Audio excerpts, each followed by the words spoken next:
right. Well, and then finally, the experience found on evidence is where our authors are going to land on last here, and that evidentialism recognizes the importance of experience in the Christian life. Christian faith is not merely an intellectual acceptance of facts about Christ. Again, we're not Spock. We don't put the Scantron into the feed tube into us, and we read it and we say, yep, 87% likely that Christ rose from the dead. I will assume the fact is true and therefore become a Christian. No. Personal experience of a relationship with Christ is exactly what's called here. It's not merely an intellectual acceptance of the fact, but a personal experience. But evidentialists generally hold that Christian experience is not self-validating.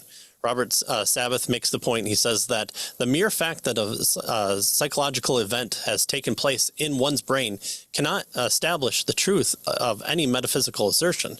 The assertion God exists does not follow from the assertion I had an experience of God, simply because experiences admit to radically different interpretations. Yeah.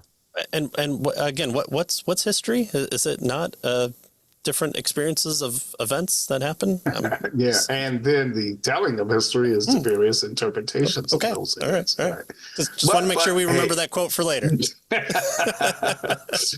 And so, for the purposes for which apologists present non-Christians with evidence, according to the evidentialists, the purpose is to bring them to the point where they have a credible basis for believing the gospel, right? But for the subjective experience and assurance of its truth, that comes from the Holy Spirit when a person responds to the evidence and comes to faith, right? So they have a kind of two-pronged kind of idea here, right? Mm-hmm. The purpose for apologetics is to present, credible basis for believing the gospel. The subjective experience and assurance of its truth comes as a result of the Holy Spirit when a person responds to the evidence and comes to faith. And so, according to Montgomery, the evidence brings non-believers to a point of decision in which then they have good grounds for trying Christianity. It does not force anyone to believe. Right. And so that's kind of the evidentialist approach with regard to apologetics. Right. It's why Christians spread the message through the word, not through the sword.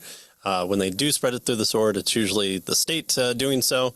And you can only poke people's Pascal wagering so much.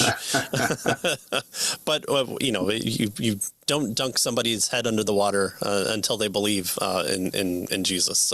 That's not the way to go. First, you believe in Jesus, then you get dunked under the water. So that's how it works.